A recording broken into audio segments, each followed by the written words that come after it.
Tak ľudia, vítajte pri novom videu. Dnes je tu so mnou aj Ľudská. Čaute. Toto video bude trochu v inom štýle, keďže chceli by sme podiskutovať na tému stagnácia.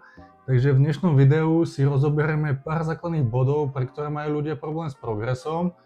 Ku každému bodu si niečo málo povieme, skúsime ho trocha rozobrať vždy a keďže sa obaja živíme ako tréneri, tak uvidíte na to názor z dvoch rôznych pohľadov. Čiže to by bolo na úvod asi všetko. Vy si užite video a môžeme ísť na to. Takže ako prvé by som vedel, že problém je v strave, keďže zo skúsenosti a z praxi vieme, že ľudia buď v dnešnej dobe jedia príliš málo, alebo jedia príliš veľa. Alebo vôbec. A takisto to nie je žiadna kvalitná strava, povedzme si úprimne. Jedná sa tam o to, že ľudia primárne jedia vysoko spracované potraviny, čo naše telo nedokáže tak dobre využiť, respektíve živiny z toho nedokáže skoro vôbec využiť, úplne minimálne. Čiže nemáš nejaké extra výživné jedlo. To je druhá vec, no to nie je ani moc výživné jedlo, keď sa bavíme o tom, že bežní ľudia sa strávujú typom ráno párky. S rožkom. Párky s rožkom, alebo nejaká treska v majonéze s rožkom. Alebo nejaký šalát parížský, alebo také. Pri tom lepšom prípade, pri niektorých iba káva a cigareta. To je ten horší prípad. To je už ten horší prípad. Potom tam na obed nejaký fast food alebo niečo, čo najrýchlejšie kebab, alebo keď tak si niečo objednajú, pizza a podobné veci. To sú aj takí, čo nejedeš celý deň nič, alebo jedia iba sladkosti a potom večer si dajú McDonald's. Aj takí sú, áno. Sú proste, v tomto je veľký problém, takže čo sa týka stravy, tam je potrebné si uvedomiť, čo človek chce a aký má cieľ. Takže pokiaľ sa bavíme o tom, že chceme, aby telo správne fungovalo, bolo zdravé a už potom reagovalo na určité podnety, čo mu dávame, čiže ak chceme naberať svalovú hmotu alebo chudnúť tuk, tak tomu sa musí prispôsobovať aj strava, ale musí tá strava byť na úrovni. Samozrejme, nemôžu to byť v úvodzovkách sračky, keď to tak poviem, takého typu, ako sme spomínali, ale musí to byť kvalitne zostavené. Čiže kvalitné, nespracované, ideálne čo najmenej spracované potraviny typu mäso, ryža, vločky, vajcia a tak ďalej. Takže to by bol asi taký základ, čo sa tej stravy týka. Je tam potrebné vyberať tie správne a kvalitné živiny, pretože aby bola tá strava vyvážená. Áno, a zasa sú ľudia, ktorí sú toho názoru, že kalória ako kalória. No to podľa mňa je bullshit, neviem ako podľa teba. Ja si myslím, že v určitom pohľade to je kvázi, že OK, že zjem napríklad, ja neviem, 2 donaty a rovná sa to, ja neviem, v obrovskej porcii rýži s mäsom a s nejakou zeleninou alebo ovocím. Ale nemyslím si, že z dlhodobého hľadiska pre to telo a zdravie ako také je vhodné byť na tých donatoch alebo ja neviem čom všetkom, že proste nie je to zdravé. A ďalšia vec je to, že proste tá strava musí byť aj dobre využívaná telom. Keďže ľudia vedia mať aj intolerancie na určité živiny, byť Ľudská vie sama o tom dosť povedať. No, ja som mala momentálne zostavený jedálniček tak, že všetky kvázi skoro jedlá, ktoré som za ten celý deň pojedla, akože vždy tam bolo niečo, čo som z toho prijala, ale no bolo to málo, tak som mala na všetko zo okolností dosť silné intolerancie, takže telo z toho neprimalo žiadne živiny, pretože to nevedelo spracovať. A tým pádom to podotýkam, prepáč, že to skáčem, to bola strava nastavená kvalitne. To boli kvalitné živiny, len tým, že tam je tá intolerancia, telo tie živiny z tej kvázi potraviny nedokáže využiť, pretože to netraví, prepúšťa to do črev a tak ďalej. To už je zložitejší proces, toto takto nebudeme rozoberať, ale ide o ten princíp, aby ste chápali, že proste aj keď to je v kvalite, ale telo to nedokáže využiť a spracovať, tak je zase kvázi kontraproduktívne to tam tlačiť, pretože aj tak z toho to telo nevyťaží, takže Nejedla som somariny, jedla som normálne vyváženú stravu a napriek tomu to nešlo, ale tak to je zase... Čiže len tak pre obraz, jedna z intolerancií je na slepačie vajíčka. Takže Si mala na slepačie... raňajky, slepačie nie, ja mám napríklad takto poviem. Ja som jedla na raňajky toasty s vajíčkami a aj na toasty mám intoleranciu, pretože tam je lepok a aj pšeničná múka a na obidve mám intoleranciu a silnú a takisto aj na vajíčka mám silnú, čiže mne v podstate z raňajok ja som nič neprijala, ako keby som nič nejedla.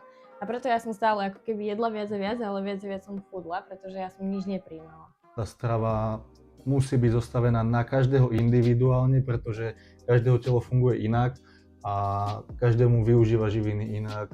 Tým, že aktuálne v dnešnej dobe sú tie intolerancie veľmi dobré v úvodzovkách, rozsiahle som chcel povedať, tak je toto tiež dosť častý problém. Napríklad aj toto, čo sa týka tej zdravej stravy, že je to lepšie napríklad aj pre ľudí, ktorí chcú chudnúť, pretože keď si dáš napríklad, ja neviem, donut alebo niečo, alebo hot dog, tak to je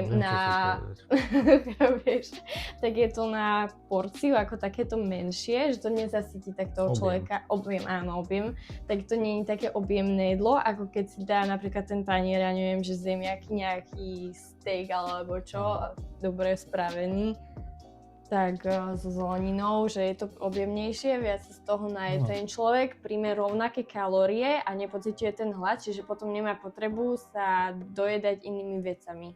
A tým pádom dojedať zase ďalšími somarinami, sladkosťami a tým navyšovať príjem a tým pádom priberať viac a viac.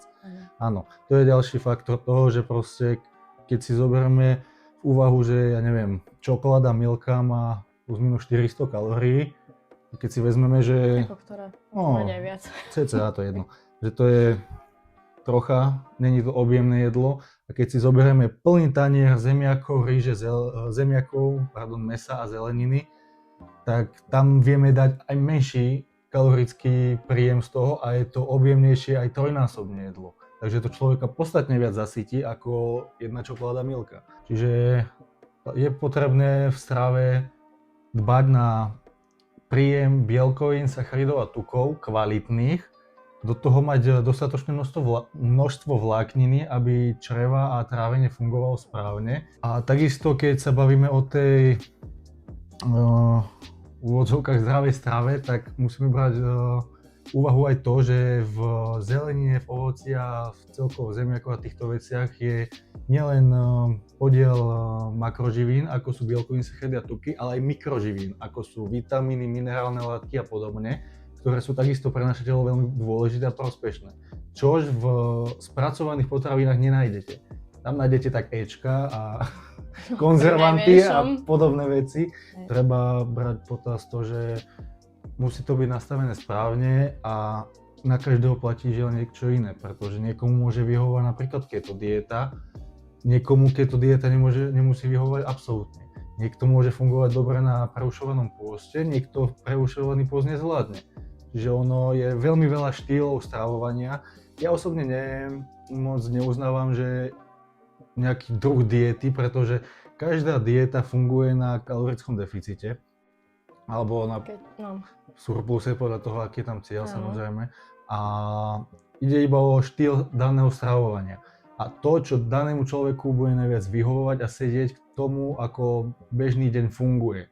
Či už je to zamestnanie a celkovo, takže... Možno aj telo, ako funguje. Áno, aj to je ďalšia vec. Každý metabolizmus je inak nastavený, inak funguje. Takže v tomto je treba na to myslieť, že nemôžeme teraz niekomu fungovalo toto, čo sa stravy týka, bude to fungovať aj mne.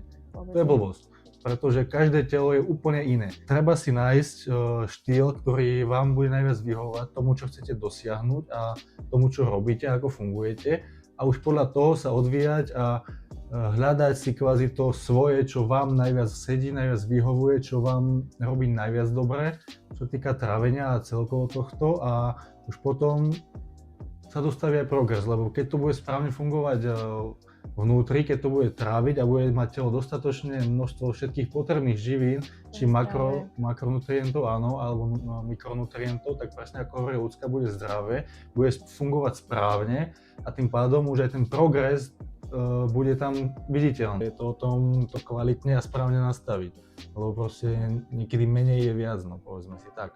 a hlavne keď to je dobre nastavené. Čiže ono nie je vždy, že keď je málo, tak chudnem, alebo keď je veľa, že priberám. Treba jesť dostatočne, aby telo reagovalo správne. To by sme mali spomenúť aj tekuté kalórie. Tekuté kalórie sú ďalšia vec, ktoré ľudia ani nevnímajú väčšinou. Ľudia to, čo pijú, tak to moc nevnímajú ako kalorický príjem a tým pádom to nejako nezratávajú a nepočítajú s tým, že aj to môže mať vplyv na to telo a na to, že vám to môže brániť v tom progrese. Hej. A keď už spomíname tekuté kalórie, tak by som aj rád podotkol pitný režim, pretože to je takisto veľmi zásadný point, ktorý veľa ľudí nedodržiava a má s ním problém. Treba si uvedomiť, že voda je pre telo podstatne dôležitejšia ako strava. Čiže vy, keď nebudete piť dostatočné množstvo vody a tekutín, hovorím o čistej vode teraz, nie o Coca-Cole, Pepsi, Sprite a podobných veciach, pive, alebo energetických nápojoch. Alebo alkohol. To sú takisto ďalšie kalórie a to sú doslova prázdne kalórie, pretože alkohol, 1 gram alkoholu má, ak sa nemýlim, 7 kilokalórií, lenže to je tak prázdna kalória, že to telo nevyužije. To nie je, že sacharid, bielkovina tu, to je prázdne, z toho telo nemá nič, čiže to iba navyšuje kalórie a zase sme pri tom, že a robí z vás opicu. Takže hovorím o čistej vode, treba dbať na ten príjem tej čistej vody a dostatočný príjem tekutín, lebo proste to telo funguje na takom princípe, že tá voda je kvázi transportér v tom tele. Čiže vy keď aj budete jesť dostatočne a správne, ale budete málo piť, tak vám v tom tele nebude mať čo transportovať tie živiny, či už do svalov, orgánov a tak ďalej, vyživovať všetko, lebo proste tá voda tam bude v deficite. Aj na toto treba dávať dôraz, že proste treba dodržiavať aj dostatočný pitný režim. Takže tak zhruba si myslím, že sme tú stravu asi zhrnuli, čiže celkovo, aby sme to ešte dali dokopy, čo je treba, kvázi na čo je treba brať ohľad v tej strave, tak aby tam bola kvalitná strava, čo najmenej spracované potraviny, dbať na dostatočný príjem bielkovín, sacharidov a tukov. Primárne by som sa asi sústredil, a vlákniny, áno. Primárne by som sa ale sústredil na príjem bielkovín, lebo to je makroživina, ktorá je v bežnom jedálničku dosť deficitná. Takže asi to k tomu. Takisto by som bral v potaz, že treba jesť aj veľa zeleniny a ovocia, lebo tam sú zase tí mikroživiny, a to je takisto potrebné pre telo. Čiže dbať na kvalitu, dobré množstvo, správne nastavenú stravu, tým, že si človek odsleduje alebo si nechá poradiť tým, že osloví niekoho, kto sa toto rozumie, aby sa to nastavilo tak, aby to sedelo jemu, aby to bolo individuálne pre neho zostavené správne, dbať na dostatočný pitný režim a to je asi tak všetko k tej strave.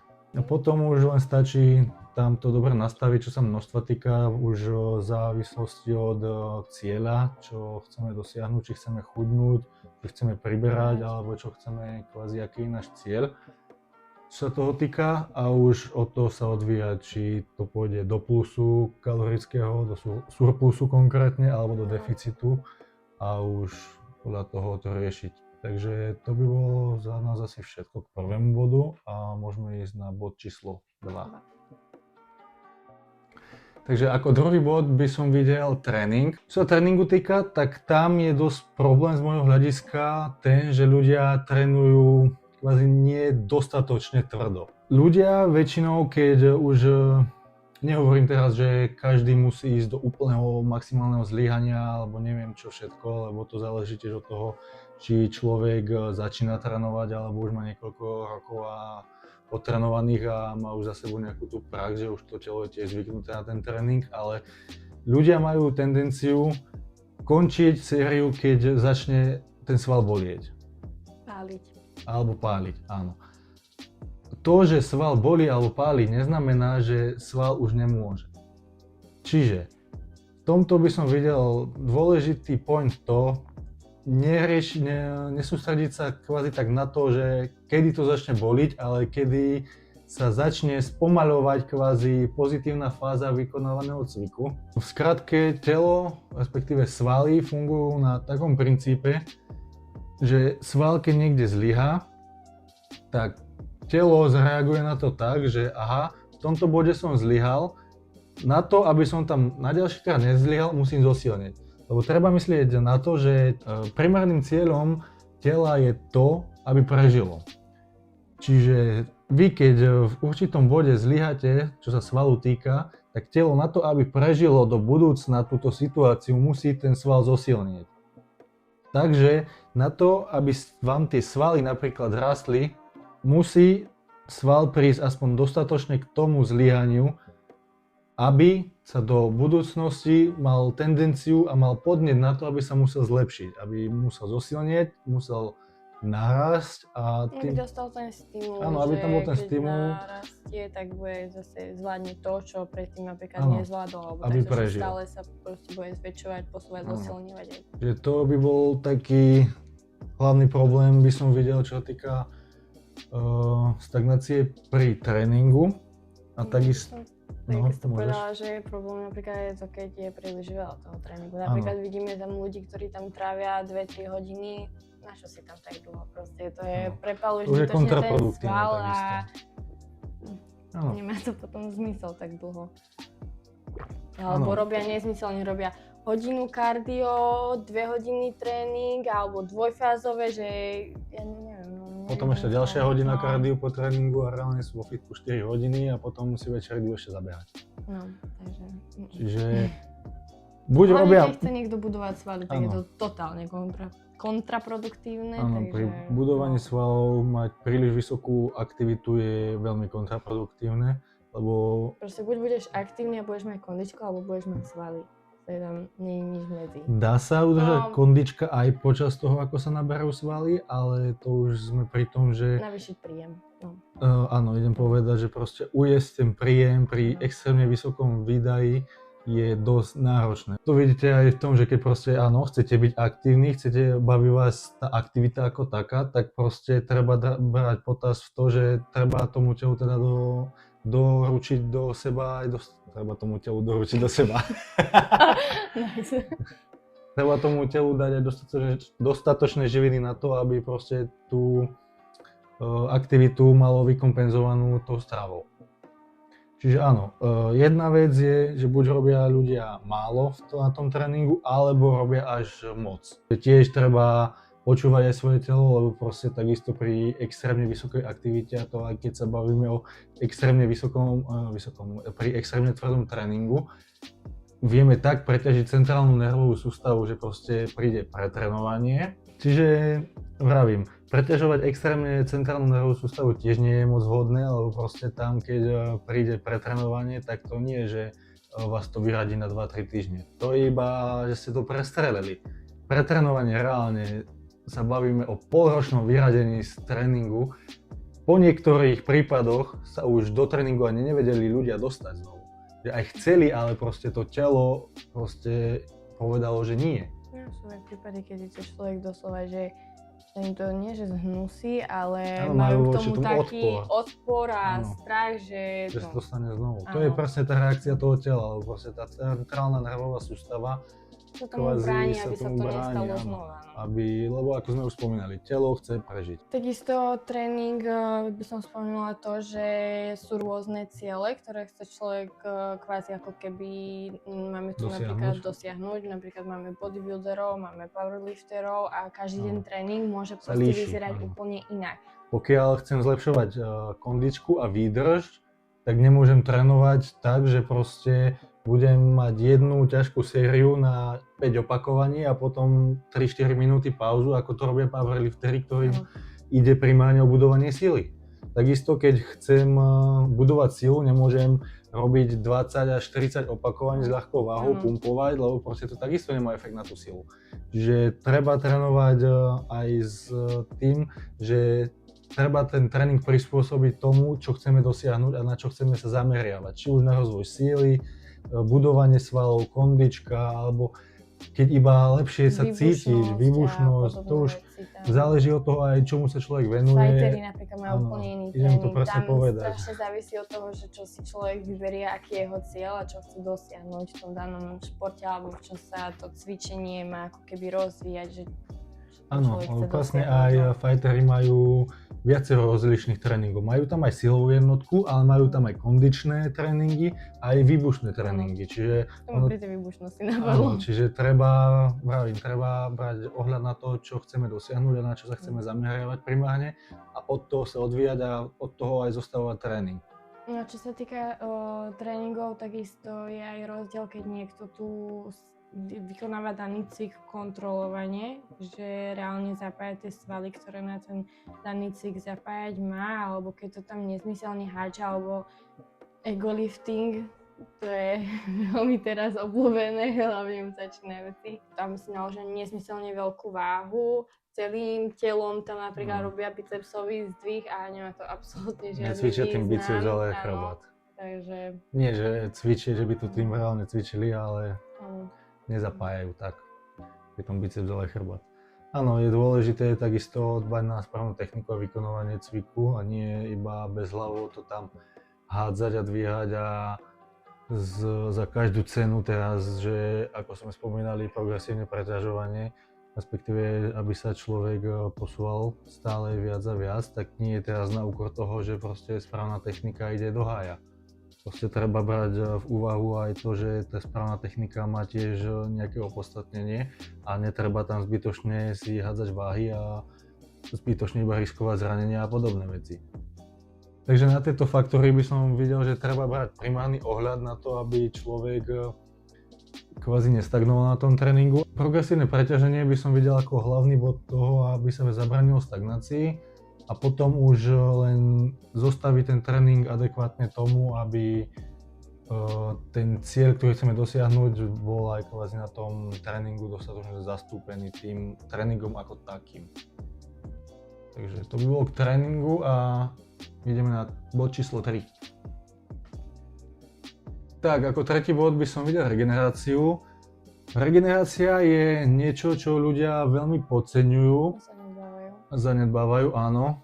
Pretože, neviem prečo, ale regenerácia je v tomto veľmi dôležitá, lebo vy pokiaľ nebudete mať dostatočnú regeneráciu a tým pádom nebude telo ani dostatočne reagovať správne na odozvu tréningu a stravy, lebo proste to, ako ono dokáže sa zregenerovať, tak od toho sa odvíja aj to, ako dokáže následné dni fungovať.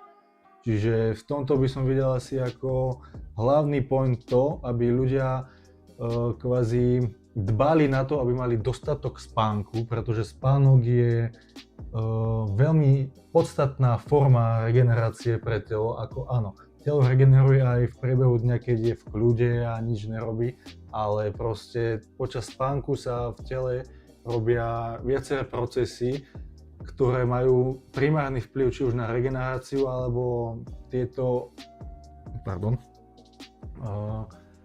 ošetrujúce a uzdravovacie procesy v tele, alebo ako by som to povedal, čiže treba dbať na to, aby tam bolo aspoň tých 7 až 8 hodín spánku z môjho pohľadu. 6 až 8. Čo sa týka žien, tam by som to videl aj vyššie, aby som to videl tak 8 až 10 kľudne. Toto je taký point, ktorý ľudia fakt zanedbávajú a podceňujú, pretože povedzme si úprimne, ľudia aktuálne žijú dosť v zhone. Proste stále sa za niečím naháňajú, stále sa niekam ponáhľajú a stále čím ďalej, tým viac a viac menej spia.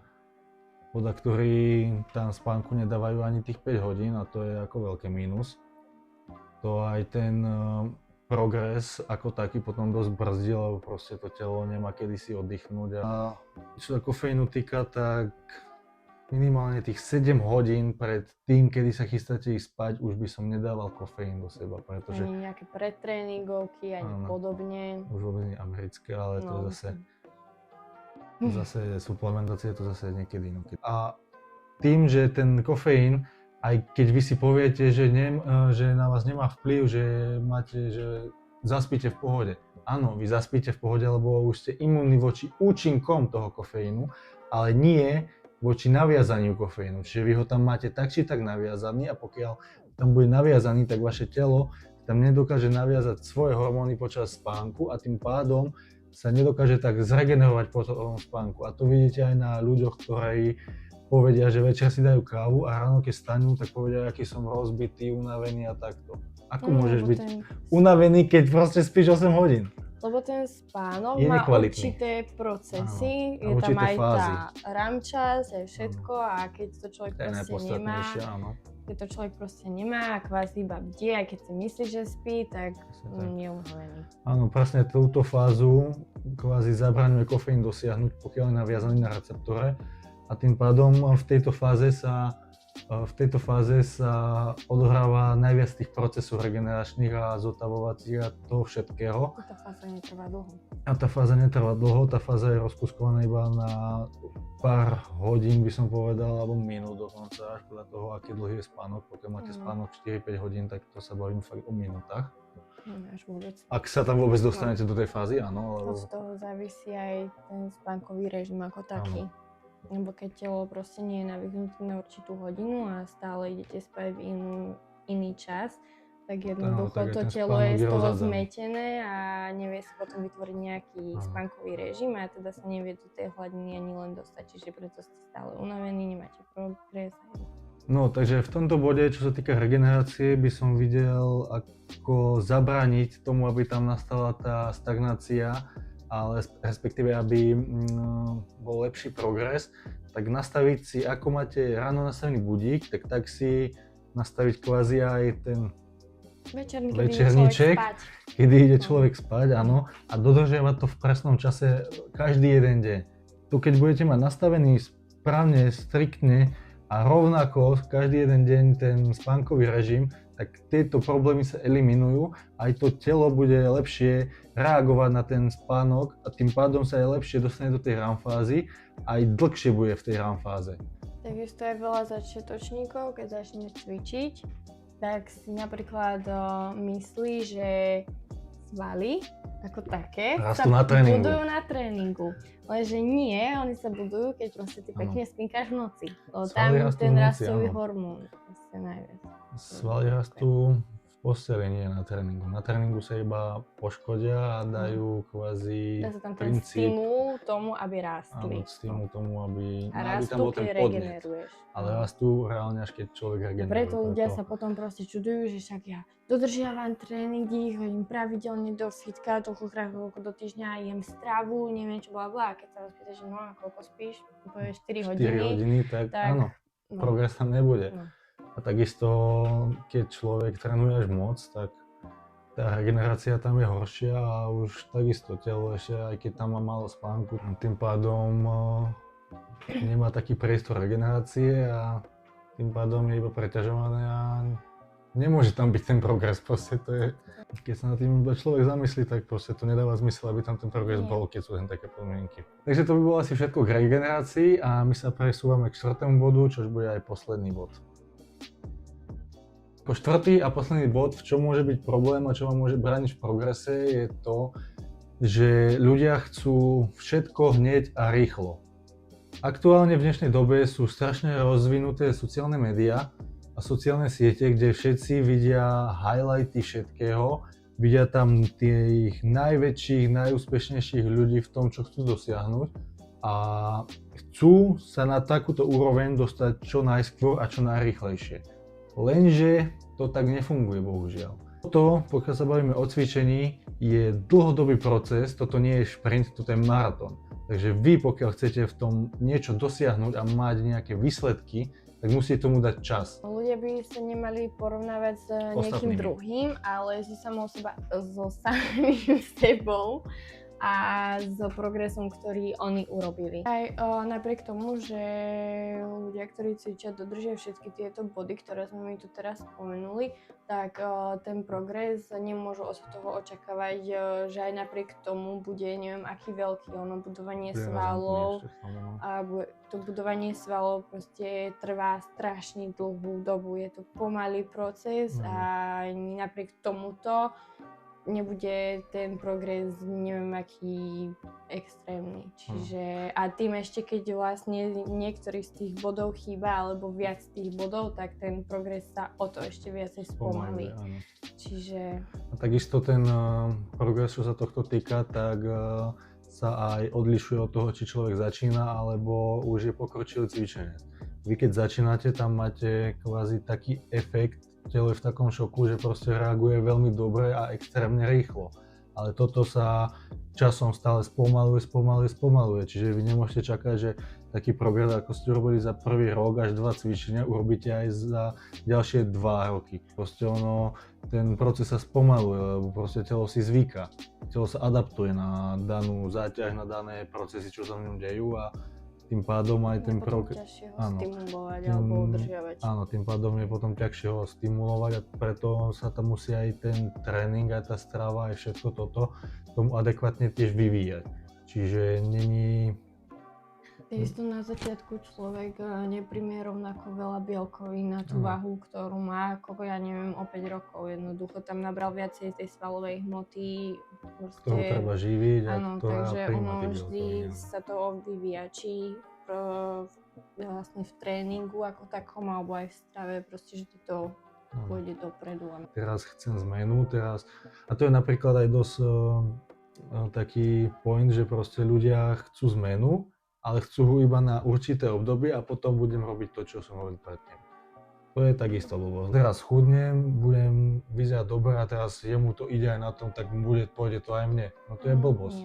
Lebo proste zase pri tom, že je to individuálne všetko. Takže...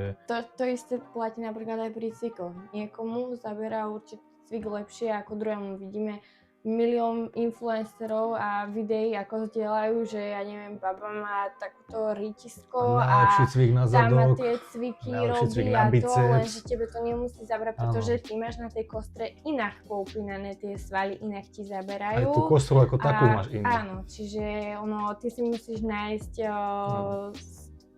cviky, ktoré tebe najlepšie vyhovujú, ktoré najlepšie cítiš a na ktorých máš teda ten najlepší progres. No. To isté napríklad, čo sa týka ešte aj tomu progresu, nadviažem, že ľudia, ktorí chudnú, tak sa stretla s tým, že zo začiatku ten človek schudne viac, pretože tam ide dolu aj voda primárne na začiatku a potom až začne tie tuky jedno s druhým. A tam sa to, ale potom, že na začiatku vlastne schudneš, by sa dalo povedať, že rýchlejšie a ono sa to postupne, ale začne spomalovať. Lebo aj napríklad, keď tam je, že človek chudne a potom do toho zaraďuje aj silový tréning, tak ty po čase vlastne nie len, že začneš chudnúť ten tuk, ale začneš nabrať aj svalovú hmotu, čiže tá váha sa na určitej tejto váhe nejak zastaví a človek si povie, že ježiš, ja robím toto a proste nechudneš, čo sa deje. No lenže tebe sa robí rekompozícia celého tela, že ty chudneš tuk, ale naberáš aj svaly, preto tá váha proste ako keby stojí, ale tebe sa telo mení. Áno, toto je tiež ale možno iba už začiatočníkov by som povedal, lebo proste tam je ten efekt taký, že telo dokáže využívať veľmi dobré živiny aj z toho tuku, čo má urobenú zásobu a tým pádom dokáže aj, keď tam bude dostatočný stimul na tréningu, budovať svaly zároveň, keď aj páli tuk. Lenže toto sa fakt bavíme iba o začiatočníkoch, to už v pokročilom štádiu cvičenia nie je možné, viac menej.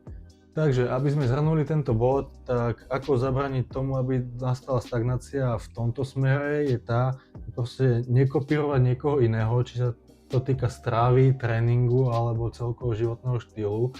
Sústrediť sa primárne iba sám na seba a čo chcem ja dosiahnuť a porovnávať sa iba sám so sebou. Pokiaľ sa budete sústrediť na seba a nebudete sa dívať teraz, že on robil toto a ja to robím tak a bude to také isté, nebude. Tak proste, pokiaľ sa budete sústrediť na to svoje, čo vám ide, ako vám to ide a čo ako vy s tým sám so sebou robíte, tak v tomto to bude podľa mňa, čo sa týka toho progresu, podstatne lepšie, lebo proste aj tá hlava bude mať, aj motivácia, aj hlava bude na tom vo väčšej v pohode a bude lepšie sa sústrediť, bude sa vedieť lepšie sústrediť na to, čo chce dosiahnuť ďalej a aký tam chce dosiahnuť ten cieľ. Pretože ten človek potom nie je limitovaný tým, že robí to isté, čo ten druhý, ale ale výsledky, áno. to by bolo asi k tomuto bodu. Sústreďte sa na seba, nie na ostatných a potom aj tá hlava a tá psychika bude vo väčšej pohode a keďže hlava riadi všetko, tak tým pádom aj progres bude lepší. Takže zhrnuli sme si také 4 základné body, ktoré spôsobujú stagnáciu a povedali sme si k tomu aj pár slov. Pár. Vy to uvidíte v krátkosti, ale my sme tu reálne o tom kecali asi 2 hodiny, takže zostriať toto bude dosť pain pre nás. Dvaja tréneri stretnú a majú proste o čom kecať. Tak, na záver si to ešte celé zhrnieme. Čo sa týka prvého bodu, čiže stravy, tak tam by sme sa primárne teda asi sústredili na to, aby tam bol dostatočný príjem kvalitných živín v kvalitnom množstve, či už makronutrientov alebo mikronutrientov a v dostatočnom v tom smere, aký je nastavený cieľ. Čo sa týka druhého bodu, čo už bol tréning, tak tam by som sa primárne sústredil na progresívne preťaženie, ale pri vykonávaní správnej techniky. Čo sa týka tretieho bodu, čo bola regenerácia, tak tam hlavným pointom by bolo dbať na dostatočný spánok v dostatočnom množstve, nastaviť si nejaký spánkový režim, ktorý sa bude dodržiavať a dbať na to, aby ten spánok bol čo možno najkvalitnejší. A čo sa štvrtého bodu týka, ktorý bol ako posledný, tak tam sústredte sa len sami na seba, neriešte okolie, neriešte iných. A neporovnávajte sa s ostatnými, ale sami so sebou, presne tak. A tým pádom aj psychika bude na tom lepšie a tým pádom všetky tieto body predtým budú mať aj lepší efekt. Takže to by bolo pre dnešné video asi všetko. My sa s vami lúčime a uvidíme sa niekedy na budúce.